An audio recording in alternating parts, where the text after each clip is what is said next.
canal de criptomoeda, nós somos uma criptomoeda que tem um canal. Olá pessoal, estamos de volta para a quinta parte de como se proteger do criptoativo Drex.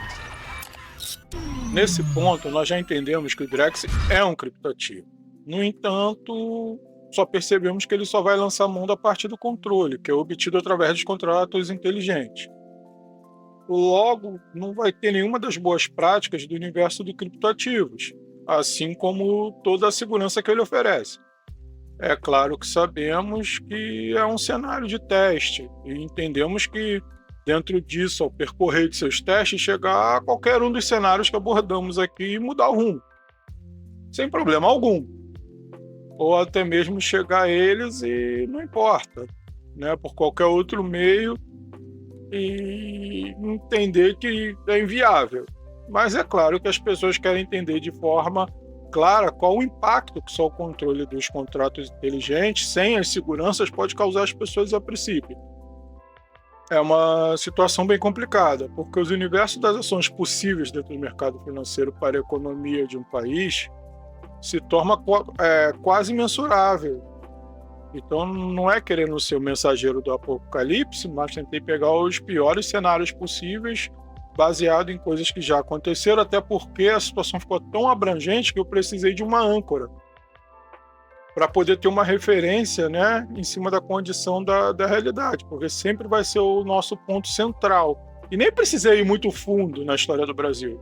Muitos vão lembrar e outros nem eram nascidos, mas em 1990 o ex-presidente Collor confiscou as poupanças. Não vou entrar muito no assunto, mas eu separei a foto, né, de página de economia da G1 e vou deixar um link, como sempre faço nas informações.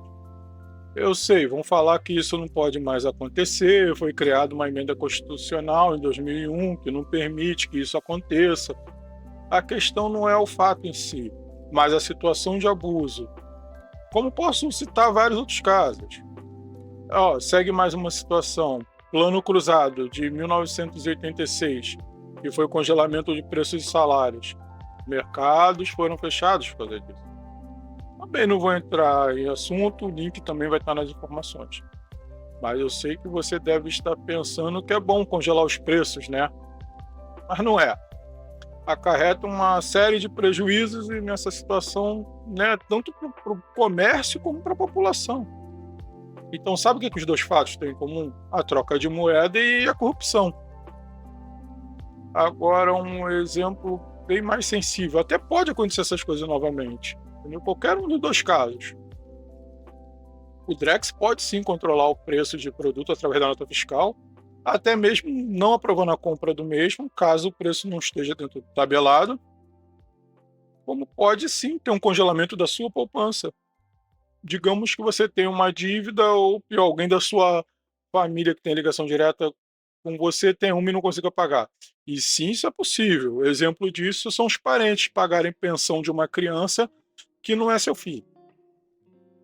Ou você sofre um protesto, uma ordem judicial. No passado não valia muito a pena protestar e correr atrás, legalmente atrás de alguém por uma quitação de dívida, porque você teria mais gasto e quase sempre não receberia o suficiente sequer para cobrir o gasto. Assim como a justiça é bem lenta do país, né? Com Drex não. Basta sair a resolução e pode ser feita de forma até mesmo automática, porque como foi dito antes, pode-se fazer um sistema judicial completo e uma blockchain, né? Assim como um sistema judicial parcial, no mesmo sistema. Pode executar a sua dívida direto de dentro da sua poupança. Eu sei que algumas pessoas vão falar que isso não é ruim, que quem deve tem que pagar, tudo mais. Eu gostaria de lembrar que eu não estou aqui para julgar a ética de situações, e sim falar o que é possível. Bem, ou até pior, simplesmente acontecer qualquer uma das situações em cima e falar que foi um erro de sistema, como eu já deixei subentendido em outros vídeos. Embora deixe claro que é um conceito geral de todos na área de segurança da informação, que não existe nenhum sistema do mundo que é 100% seguro.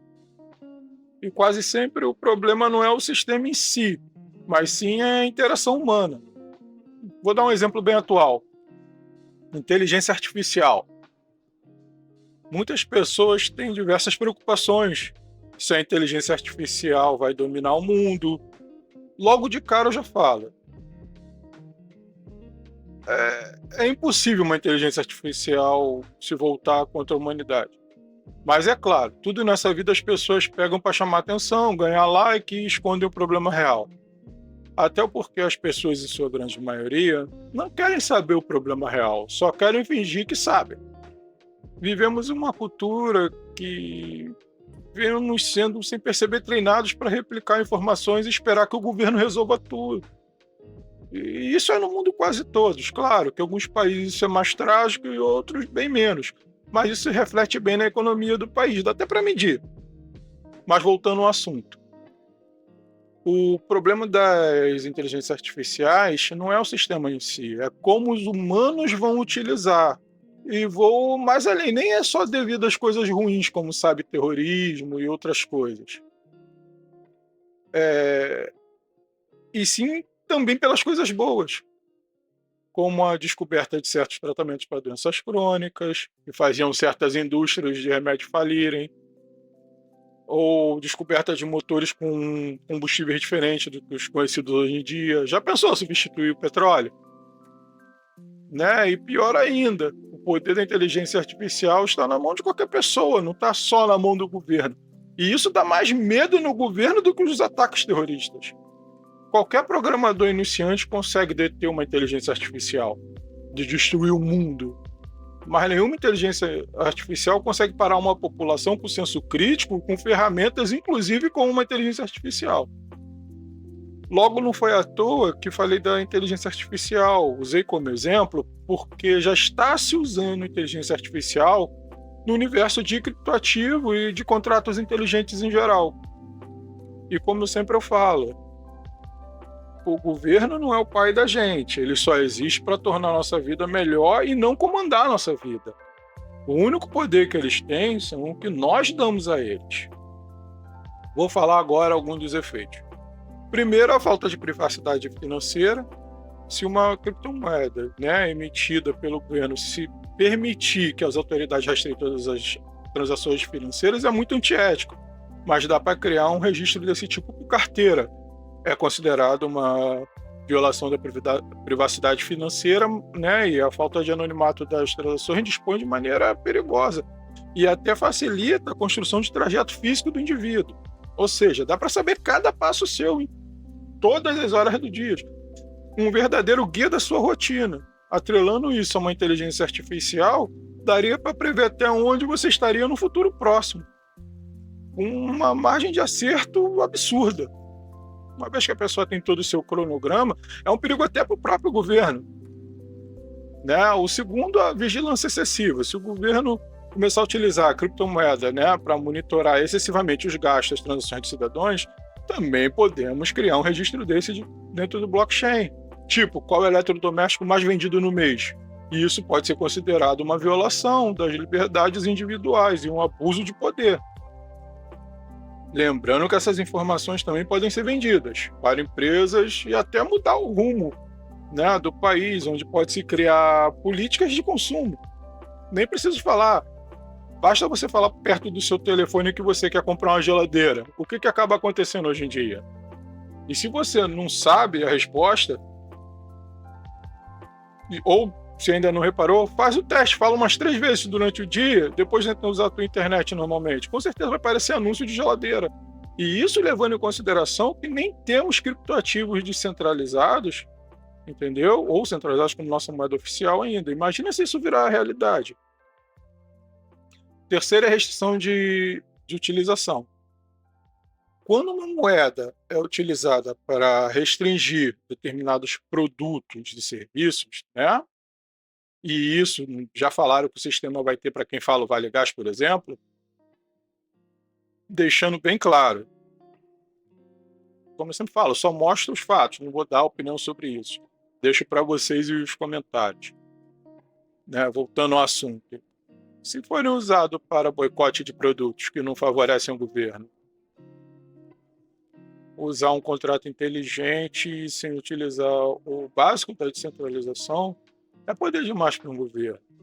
Se não mudar a visão com os testes, as perspectivas são muito assustadoras, absurdamente assustadoras do ponto de vista de um auditor de segurança da informação, principalmente especializado em blockchain, chega a ser trágico.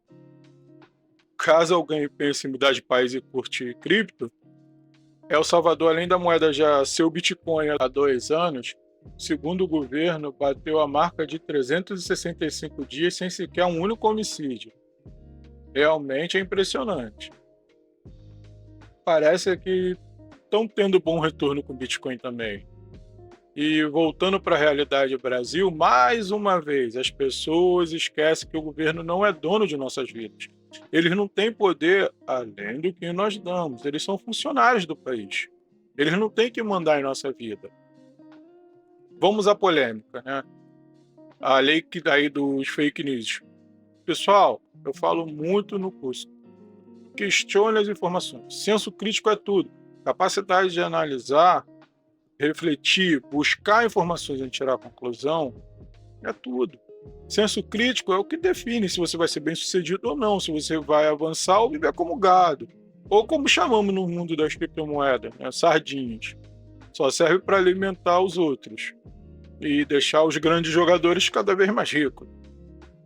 Criaram uma lei que fala basicamente: não se pode postar qualquer coisa porque quem vai ler é um boçal, que é incapaz de analisar e pesquisar informação por sua própria conta.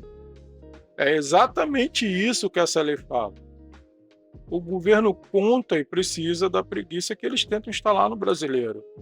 Entendo. Não tenho nada contra quem apoia a lei.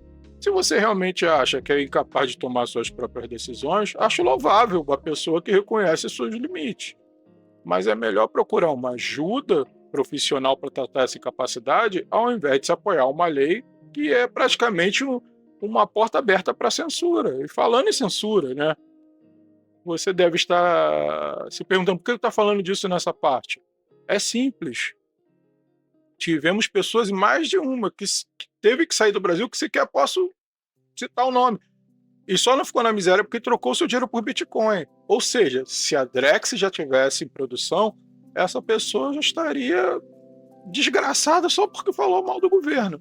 Bastaria um único botão para restringir financeiramente essa pessoa. Vamos lá, quarto. Censura financeira. Qualquer tentativa de usar criptomoedas para bloquear transações que não esteja alinhada com o que o governo espera é um abuso de poder. Por exemplo, o Brasil ficar contra a China. Já era a tua compra na Shopee. Eles podem restringir até mesmo por território. Falar onde você pode comprar, em quem você pode comprar. Entendeu? Quinto, também podemos falar da falta de transparência. Se o governo não falar como as criptomoedas são emitidas, controladas e regulamentadas, não tem como você se programar. Ou se quer criar uma estimativa a longo prazo. Isso é essencial para o desenvolvimento financeiro de um país. Uma vez que existe um contrato inteligente, que pode ser reprogramado inteiramente a qualquer momento, por si só, já transparece a total instabilidade. Isso, né, tende a criar evasão do mesmo até por partes externas. Ou seja, não se mantém numa condição aonde deixa as pessoas sem estabilidade, até mesmo uma visão mundial, né? Então, pessoal, hoje vamos ficando por aqui e no próxima parte vou tentar buscar mais informações e nos vemos lá.